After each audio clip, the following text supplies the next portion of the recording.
मैं आदरणीय विक्रांत जी भाई साहब से निवेदन करता हूँ कि वे आवे और यहाँ से प्रवचन प्रारंभ करें। आदरणीय विक्रांत जी भाई साहब।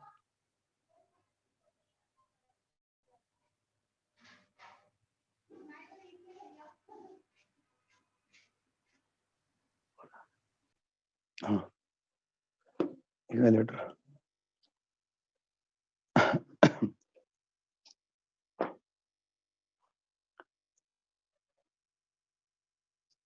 चलेगा।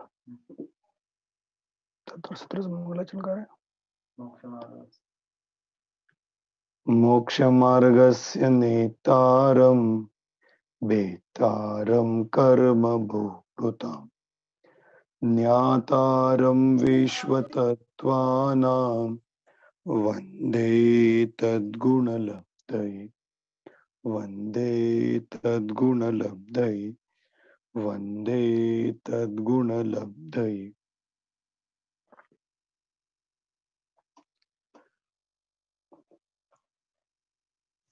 आज यहाँ पर अपनी तत्वार्थ सूत्र के अंतर्गत तीसरे अध्याय के बारे में गोष्ठी चलने वाली है कि तत्वार्थ सूत्र, इसी का अपर नाम मोक्ष शास्त्र भी है, उमा स्वामी आचार्य के द्वारा रचा गया यह तत्वार्थ सूत्र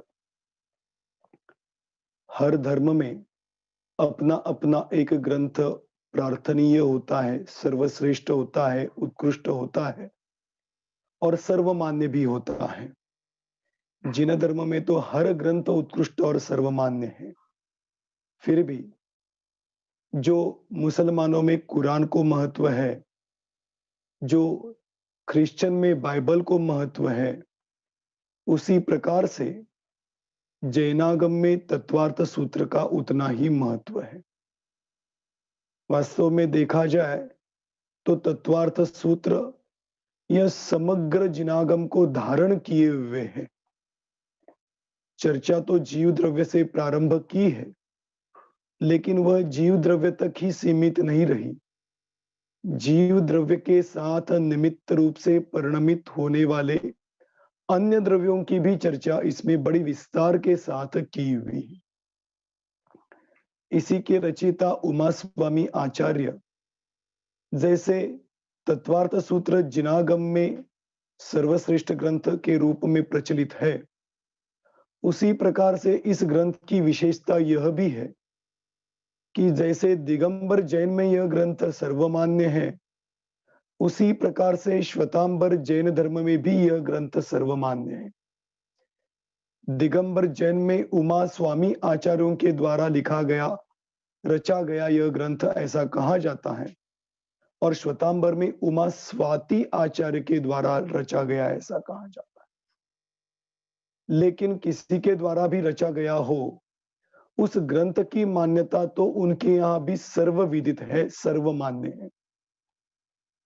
उमा स्वामी आचार्य नंदी संघ के तीसरे पट्टाचार्य कहे जाते हैं। राजवार्तिक ग्रंथ की जो प्रस्तावना लिखी गई है, उस प्रस्तावना में इसका उल्लेख किया, माघ नंदी आचार्य के द्वारा नंदी संघ की स्थापना हुई ऐसा कहा जाता है।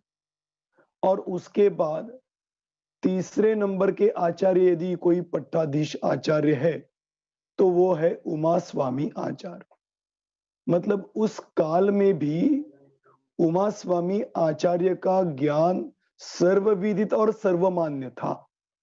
और जब हम तत्वार्थ सूत्र पढ़ते हैं तो हमें पता चलता ही है कि 10 अध्याय के माध्यम से जिन तत्व में से ऐसा एक भी तत्व नहीं होगा कि जो उमा स्वामी आचार्यों के द्वारा तत्वार्थ सूत्र से अछूता रह गया हो। कोई भी तत्व इससे छूटा नहीं। हर तत्वों को, हर सिद्धांतों को इसमें गर्भित करके कम से कम अक्षरों में अधिक से अधिक विषय प्रस्तुत करने की क्षमता उमा स्वामी आचार्य में थी। और उनके द्वारा रचा गया यह तत्वार्थ सूत्र की तो विशेषता यह है कि जिन धर्म में जितने भी ग्रंथ है, इन ग्रंथों के ऊपर जितनी पीएचडियां हुई है, उसमें सबसे अधिक पीएचडी यदि किसी के ऊपर हुई होगी तो वो है तत्वार्थ सूत्र नाम का ग्रंथ। टीकाओं में भी देखें, जितनी टीकाएं अन्य ग्रंथों के ऊपर रची गई होगी अन्य अन्य आचार्यों के माध्यम से, उससे भी सबसे अधिक टीकाएं यदि किसकी लिखी गई है तो वह है तत्वार्थ सूत्र। तत्वार्थ सूत्र की कुछ टीकाएं तो प्रचलित भी है।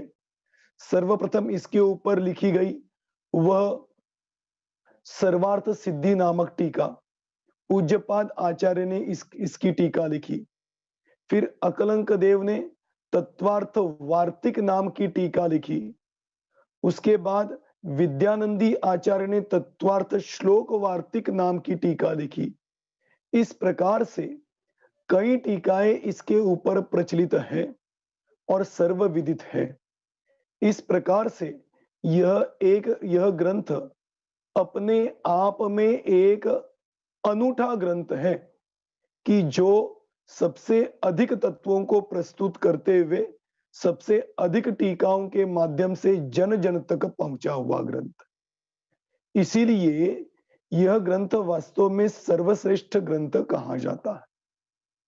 इसमें 10 अध्यायों की चर्चा की गई है। 10 अध्यायों के माध्यम से विषय प्रस्तुत किया गया है। वैसे देखा जाए तो तत्वार्थ सूत्र में जीव द्रव्य के अलावा किसी द्रव्य की मुख्यता से चर्चा नहीं। मुख्यता मतलब शुरुआत ही जीव द्रव्य से की और जीव द्रव्य के स्वरूप को बताते हुए क्रम क्रम से अन्य द्रव्यों की भी चर्चा की। पहला अध्याय और दूसरा अध्याय तो आपके यहाँ हो चुका है, तीसरा अध्याय भी हो चुका है, इसीलिए इसके ऊपर गोष्ठी का आयोजन किया गया।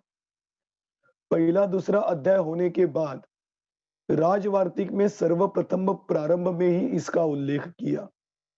उन्होंने वहां पे प्रश्न किया कि यह लोक की चर्चा, लोक की रचना करने की जरूरत क्या है? जब जीव द्रव्य के बारे में बताना है तो लोक की चर्चा क्यों करने जा रहे हैं?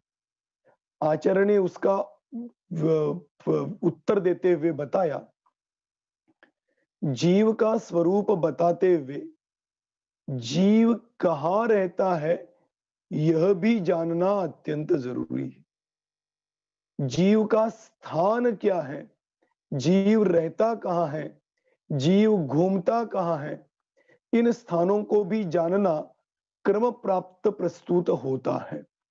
क्योंकि हम देखो किसी को भी देखते हैं, मिलते हैं, उसका नाम आदि पूछते हैं तो फिर अगला सवाल अपना उत्पन्न होता है, क्यों भाई साहब आप कहाँ रहते हो? तो तुरंत पता चलता है कि ये फलानी फलानी जगह रहते हैं, फलाने फलाने गांव में रहते हैं, फलाने फलाने सिटी में रहते हैं। मतलब किसी व्यक्ति की पहचान होती है तो अपने आप ही उसके स्थान की चर्चा क्रम प्राप्त सहजता से उत्पन्न होती। इसी प्रकार से जब उमा स्वामी आचार्य ने पहले 2 अध्याय में जीव के स्वरूप का, उनके स्वभावों की चर्चा की तो क्रम प्राप्त यह प्रश्न सहजता से उत्पन्न हुआ कि फिर यह जीव होता कहाँ है, रहता कहाँ है, इसका स्वरूप क्या है, ये कहाँ घूमता है। जब यह प्रश्न मन में उत्पन्न होता है तो उसके जवाब में यहां पर आचार्य ने तीसरे अध्याय में जीव के स्थान की चर्चा की। वैसे देखा जाए तो जीव का स्थान 2 प्रकार से प्रस्तुत किया जाता है, एक स्वस्थान और एक परस्थान। स्वस्थान जीव अपने प्रदेशों में ही रहता है, दूसरे के प्रदेशों में प्रवेश करता ही नहीं, और ऐसे स्वप्रदेश में रहने वाला जीव का स्थान स्वप्रदेशी है। अब स्वप्रदेशी है यह तो पता चला, लेकिन स्वप्रदेश में रहने वाला जीव कैसा दिखता है और दिखते समय कहां पे होता है यह भी तो जानना जरूरी है। तो उसके बारे में चर्चा करते हुए कहा कि जीव इस 3 लोक में रहता है। जे त्रिभुवन में जीव अनंत, इस 3 भुवनों में, त्रिलोक में अनंत जीवों का वास है और इस अनंत जीवों का वास इस 3 लोक में देखने के लिए मिलता है। इसीलिए यह जीव रहता कहाँ है? तो 3 लोक में रहता है। सामान्य रूप से जीवों के भेद करते हैं तो 4 गतियों की अपेक्षा जीवों की चर्चा करते हैं। मनुष्य गति, देव गति, नरक गति और तिर्यंच गति। इन 4 गतियों की अपेक्षा जीव की चर्चा करते हैं तो इन 4 गतियों की अपेक्षा इन 3 लोक का वर्णन आता है और इन 4 गतियों की अपेक्षा घूमने वाले जीवों का स्थान इस लोकाकाश में है। वैसे देखा जाए तो आकाश की चर्चा आती है। आकाश कितना है? तो अखंड है, अनंत आकाश है, जिसका कोई ओर नहीं, जिसका कोई छोर नहीं, ऐसा अखंड आकाश द्रव्य है। और इस आकाश द्रव्य में जहां पर 6 द्रव्य पाए जाते हैं उसको लोकाकाश कहते हैं। आ गया समझ में? तो अखंड आकाश द्रव्य में अक्सर जब ये लोकाकाश और अलोकाकाश की चर्चा करते हैं तो लोगों के दिमाग में ऐसी मान्यता बैठ जाती है कि नहीं नहीं, ये लोकाकाश अलग होगा और अलोकाकाश अलग होगा। लेकिन अलग अलग इसकी वस्तु व्यवस्था नहीं है, बल्कि एक अखंड आकाश द्रव्य है और उस अखंड आकाश द्रव्य में जितने भाग में 6 द्रव्य पाए जाए उनको लोकाकाश कहते हैं। जैसे हम देखते हैं कि ये बिल्डर लोग बहुत बड़ी बड़ी जमीन खरीद लेते हैं। जमीन तो अखंड होती है, इस अखंड जमीन के ऊपर प्लॉटिंग होता है और फिर प्लॉटिंग होने के बाद एक एक प्लॉट एक एक व्यक्ति को बेचा जाता है। जब प्लॉट बेचा गया तो अब उस प्लॉट के ऊपर अधिकार किसका? जिसने प्लॉट को खरीदा उसका। भले ही उसने प्लॉट खरीदा हो लेकिन वह प्लॉट अखंड जमीन के साथ जुड़ा हुआ है, अखंड जमीन से अलग नहीं है। बड़ी बड़ी सिटियों में 20 मंजिल, 25 मंजिल, 50 मंजिल की बिल्डिंगें होती है और उस 50 मंजिल की बिल्डिंग में हर फ्लोर पे 10-10 फ्लैट होते हैं। 10 होंगे, 5 होंगे, जो भी होंगे। तो इस प्रकार से कुल मिला के बिल्डिंग में करीब करीब एक 50 से 80 फ्लैट्स होंगे। अब मुझे बताओ, वो फ्लैट उस बिल्डिंग से जुदा है कि अजुदा है? बिल्डिंग को छोड़कर फ्लैट का कोई अस्तित्व नहीं और फ्लैट को छोड़कर बिल्डिंग का कोई अस्तित्व नहीं। इसी प्रकार से अखंड आकाश में जहां पर 6 द्रव्य पाए जाए उनको लोकाकाश कहते हैं। तो इस आकाश का अस्तित्व लोकाकाश को छोड़कर नहीं और लोकाकाश का अस्तित्व आकाश द्रव्य को छोड़कर नहीं। फर्क सिर्फ इतना है कि जितने भाग में 6 द्रव्य है उतने आकाश द्रव्य के भाग के ऊपर 6 द्रव्यों का अधिपत्य हुआ, उतनी जगह उन्होंने खरीद ली, ऐसा समझ के चलो। इसलिए उस जगह को कहा लोकाकाश और वह लोकाकाश 3 लोक के नाम से प्रचलित हुआ। आया समझ में? ऐसे अखंड लोकाकाश में जहां पर 6 द्रव्य पाए जाए उनको लोकाकाश ऐसे कहा जाता है। अब इस लोकाकाश में 3 भुवन होते हैं, इसकी चर्चा अभी अपन यहां पर करेंगे। देखिए, चर्चा तो आज तीसरे अध्याय के ऊपर चलने वाली है, लेकिन हम इस तीसरे अध्याय को सामान्य रूप से यहां पर समझ ले। देखिए, आपके सामने स्क्रीन शेयर हुआ है, उस पे आपको यह लोकाकाश दिखाई दे रहा। यह लोकाकाश 3 भागों में विभक्त होता है।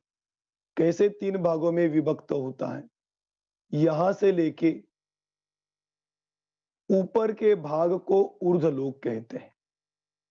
यहां से लेके नीचे के भाग को अधोलोक कहते हैं, और बीच में जो दिखाई दे रहा है, इस भाग को कहते हैं मध्यलोक।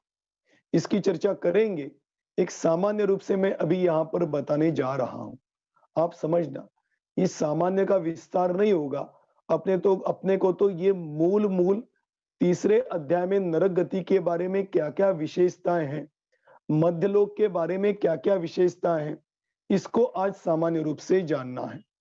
विशेष रूप से जानना हो तो सर्वोदय अहिंसा के ऊपर विक्रांत शाह नाम का फोल्डर है, उसमें आप बड़े विस्तार से इसको देख सकते हैं। आज तो अपन को यहाँ पर इस 3 लोक के बारे में सामान्य जानकारी लेनी। तो देखिए, यहां से यहां तक ऊर्ध्वलोक, यहां से यहां तक अधोलोक, और बीच में है यह मध्यलोक। 14 राजु उतंग नभ, लोक पुरुष संठान, तामे जीव अनादिते, भरमत है बिन ज्ञान। 14 राजु उतंग, नभ मतलब ऊपर, आकाश ऊपर होता है ना, तो उसको कहते हैं ऊपर। 14 राजु उतंग, उतंग मतलब ऊंचा, यहां से लेके ऊपर तक 14 राजु ऊंचा, ऐसा लोकाकाश कहलाता है। 14 राजु उतुंग नभ, लोक पुरुष संठान। यदि व्यक्ति कमर के ऊपर हाथ रखे और दोनों पैर फैला के खड़ा हो जाए, तो उसका आकार जैसा है वैसे ये और ये उसके पैर हुए, ये कमर के ऊपर हाथ रखा हुआ है और ये उसका सर। ऐसे कमर पे हाथ रखे हुए पुरुष के समान यह लोकाकाश कहलाता है। इस चिन्ह को आपने जैन धर्म की पत्रिकाओं के ऊपर, शादी के कार्ड्स के ऊपर जहां तहां देखा होगा, लेकिन ये जिन धर्म का एक प्रचलित चिन्ह है, वह लोकाकाश है। अब इस लोकाकाश का स्वरूप क्या है, हम उसको चारों ओर से देखेंगे। देखिए, आपको दिखाई दे रहा है, ये उसका साइड का इफेक्ट है।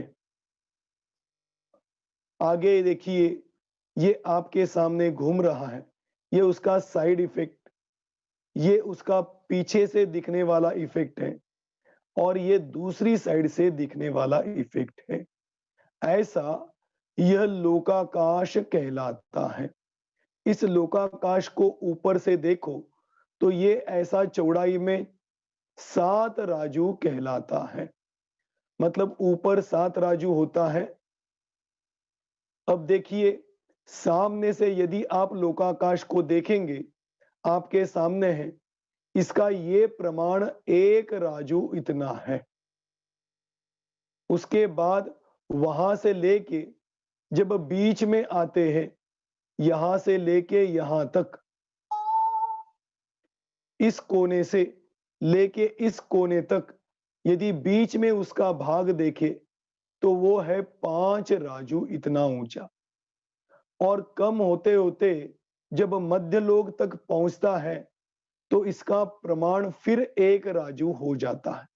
तो सर के पास 1 राजू, बीच में 5 राजू और मध्य लोक के पास 1 राजू, इसका इतना प्रमाण है।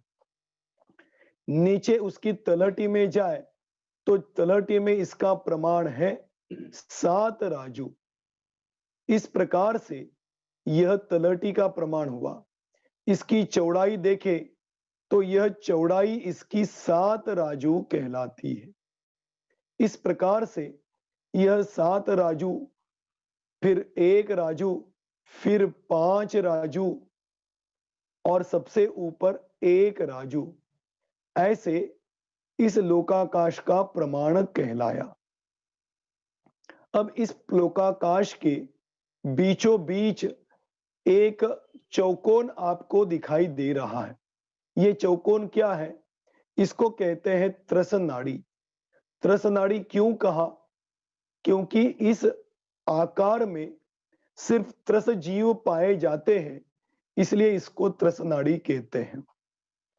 त्रस जीव मतलब द्विंद्रिय से लेके पंचेंद्रिय तक के जीवों को त्रस जीव कहा जाता है। ऊपर से देखो तो ये त्रस नाड़ी एक राजू बाय एक राजू ऐसी चौकोन त्रस नाड़ी कहलाती है। इस प्रकार से यह त्रस नाड़ी आपको दिखाई दे रही है। इसकी ऊंचाई में जाए तो मध्यलोक तक इस त्रस नाड़ी की ऊंचाई 7 राजू है, और मध्यलोक से नरक के अंत तक जब अपन पहुंचते हैं तो इसकी ऊंचाई 7 राजू है। ऐसे कुल मिलाकर इस त्रस नाड़ी की ऊंचाई 14 राजू कहलाती है। अब इस त्रस नाड़ी के ऊपर देखिए, अभी अपना विषय यहां से प्रारंभ होता है। इस त्रस नाड़ी के ऊपर जो यह आपको गोल दिखाई दे रहा है ना, ये गोल क्या है? ये गोल है जहां पर अनंत सिद्ध विराजमान है, उसको कहते हैं सिद्ध शिला। इसको यदि आप विस्तार से देखना चाहो तो उसमें आप वहां पे सर्वोदय अहिंसा के चैनल पे देखेंगे। अभी आपको सामान्य देख रहा हूं। आपने जब भी देखा है इस सिद्ध शिला को साइड से देखा है, ऊपर स्ट्रेट, नीचे से अर्धवर्तुलाकार, इस प्रकार की सिद्ध शिला देखी। लेकिन वास्तव में सिद्ध शिला का आकार ऊपर तो बिल्कुल राउंड है। क्यों राउंड है उसकी चर्चा अभी मैं करूंगा। अढ़ाई द्वीप तक की रचना यह 45 लाख योजन इतनी चौड़ी है, और वहां से अढ़ाई द्वीप से जो जीव पुरुषार्थ करता है वह सिद्ध बन के सिद्ध शिला पे जाके विराजमान। तो जब अढ़ाई द्वीप 45 लाख योजन और वर्तुलाकार है, तो सिद्ध शिला भी अढ़ाई द्वीप जितनी 45 लाख योजन चौड़ी और वर्तुलाकार है, और नीचे 12 योजन चौड़ी। इस प्रकार से यह सफेद रंगी शुभ्र वर्ण वाली सिद्ध शिला कहलाती है। यह सिद्ध शिला है, और सिद्ध शिला के नीचे स्वर्गों की रचना आती है। पहले स्वर्ग से 16 स्वर्ग, फिर अनुदिश, ग्रैवेक और अनुत्तर, इन सब की चर्चा यहां पर है। जब अपन ऊर्ध्वलोक की चर्चा करेंगे तो उस समय आपको एक एक स्वर्ग के बारे में बड़े विस्तार के साथ चर्चा इसी प्रकार से देखने और सुनने के लिए मिलने वाली। इस प्रकार से इन स्वर्गों को पार करते करते करते करते करते करते हम पहले स्वर्ग तक पहुंचे, जहां पे पहला और दूसरा स्वर्ग है। इसके नीचे यह आपको दिखाई दे रहा है, यह मध्यलोक कहलाता है। तो ऊर्ध्वलोक में सब देवगति के जीव आए, ये मध्यलोक में, जो कि मध्यलोक एक राजू बा एक राजू चौड़ा है, इसमें असंख्यात द्वीप और असंख्यात समुद्र देखने के लिए मिलते हैं, जिसकी चर्चा इस तीसरे अध्याय में आएगी। उसकी चर्चा अपन आगे करने वाले। इस प्रकार से यह मध्यलोक तक अपन पहुंचे। इस प्रकार से यह मध्यलोक की चर्चा यहां तक सामान्य रूप से हुई। इसके बाद यह अधोलोक की चर्चा आती है। अधोलोक में 7 नरक कहलाते हैं, जिसकी चर्चा की तीसरे अध्याय में विस्तार से की। इन 7 नरक, ये जो आपको रंग दिखाई दे रहा है ना, ये बीच में गैप है जहां पर खाली आकाश है, आकाश द्रव्य है, और ये जो आपको भरा हुआ दिखाई दे रहा है ये नरक है। इस प्रकार से इन 7 नरकों की चर्चा इसमें आती है।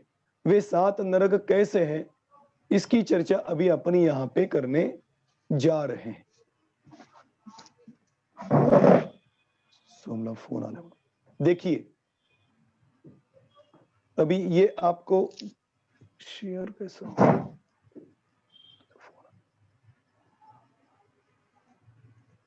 देखिए, ये आपको अधोलोक दिखाई दे रहा है। यहां से तत्वार्थ सूत्र का तीसरा अध्याय प्रारंभ होता है। 5 मिनट में लेता हूं, सामान्य मेन बात बताता हूं, बाकी इसको विस्तार से देखना हो तो इसकी चर्चा आगे तत्वार्थ सूत्र का तीसरे और चौथे अध्याय के ऊपर अपनी चलेगी, उस समय इसका विस्तार से चर्चा करेंगे।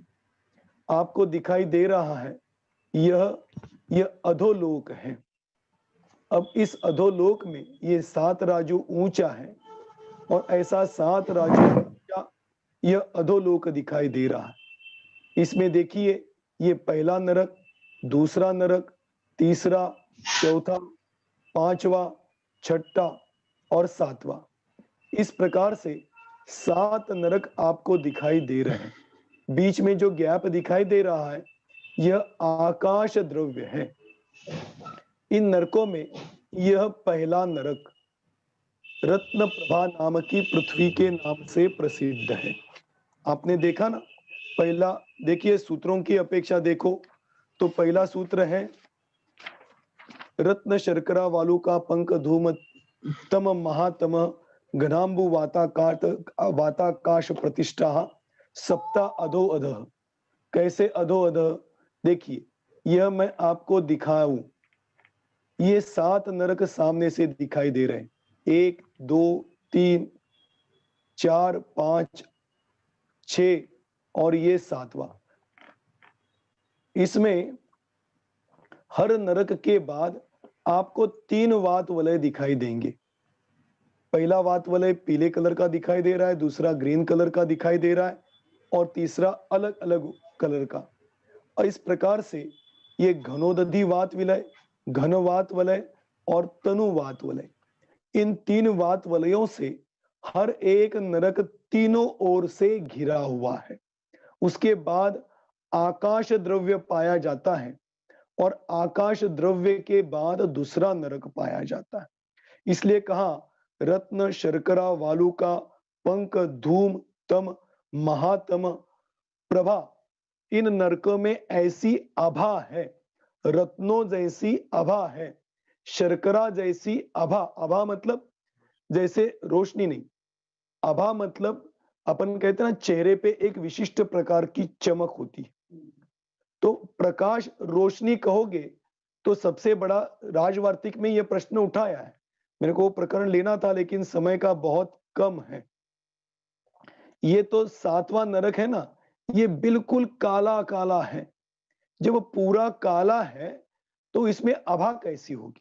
वहां पे प्रश्न किया, प्रकाश है तो प्रकाश की तो आभा हो सकती है, लेकिन पूरा अंधेरा है तो अंधेरे की आभा कैसी होगी? या तो रोशनी होगी या तो अंधेरा होगा, या तो आभा होगी या तो अंधेरा होगा। तो आचार्य ने जवाब दिया, आभा मतलब प्रकाश नहीं, आभा मतलब उसका तेज। तो कालेपन का भी एक तेज होता है। राजवार्तिक में उदाहरण दिया कि कृष्ण वर्ण वाला जीव, तो कृष्ण वर्ण वाला जीव जो होता है उसकी आभा होती है कि नहीं, उसके चेहरे पे तेज है कि नहीं, मेरे को बताओ। यदि प्रकाश के कारण ही तेज हो तो सब गोरे व्यक्ति तेजायमान तेजोमय दिखाई देने चाहिए। लेकिन हम कितने ऐसे देखते हैं जो सावले होते हैं लेकिन अपन कहते हैं यार चेहरे पे तो बड़ा तेज है इसके। मतलब आभा मतलब वो तेज, वो उसको कहते हैं आभा। इसलिए अंधेरे को भी एक विशिष्ट प्रकार का तेज है, उसको आभा कहते हैं। आया समझ में? तो ये रत्न जैसी आभा, शर्करा जैसी आभा, पंक जैसी आभा, धूम तम और महातम, ऐसी आभा वाले ये भूमियां हैं। भूमियां क्यों कहा? देखिए, ये भूमियां यहां से यहां तक फैली हुई है, पूरी एक कोने से दूसरे कोने तक। और इन भूमियों का आधार ये वात वलय है और वात वलय का आधार ये आकाश द्रव्य है। इस प्रकार से आकाश के आधार से वात वलय है, वात वलय के आधार से ये भूमियां हैं और इन भूमियों के अंदर नारकी जीव होते हैं। आ गया समझ में? इस प्रकार से ये 7 नरक अधो अधः एक के नीचे दूसरा, दूसरे के नीचे तीसरा, तीसरे के नीचे चौथा। इस प्रकार से 7 नरक पाए जाते हैं। ठीक है, अब देखिए ये आपको दिखाई दे रहा है, ये पहला नरक। इस पहले नरक के अंदर ये त्रस नाड़ी और इस त्रस नाड़ी के अंदर ये नारकियों के बिल। देखिए ये अभी मैंने वो भी निकाला था, लेकिन वो मैं बता नहीं पाऊंगा कि ये जो आपको दिखाई दे रहा है ना, ये नरक के अंदर होने वाले बिल है। ये लाल कलर का दिखाई दे रहा है, ये इंद्रक बिल कहलाते हैं। और इस तरफ जो बिल है वो श्रेणीबद्ध बिल कहलाते हैं। तो इस प्रकार से इंद्रक बिल, श्रेणीबद्ध बिल और प्रकीर्णक, पुष्प प्रकीर्णक ऐसा ही कहते हैं। पुष्प मतलब आपने फूलों को फेंका तो फूल इधर उधर गिरते हैं, ऐसे प्रकार से बिल भी इधर उधर फैले हुए हैं, इसको कहते हैं प्रकीर्णक बिल। ऐसे पहले नरक इंद्रक बिल, और इसमें पहले नरक के अंदर 13 पटल और उसके अंदर 30 लाख बिल पाए जाते हैं। ठीक है, अब ये आगे के सूत्रों का कथन है जो आपको सुनने के लिए मिलेगा। मेरे को तो सिर्फ इतना दिखाना है। दूसरे नरक में पहुंचे, उसमें भी इसी प्रकार से त्रस नाड़ी के अंदर बिल होते हैं। ये मैंने 3 ही निकाले हैं क्योंकि सामान्य रूप से पता चले ऐसे। ये दूसरा नरक हुआ।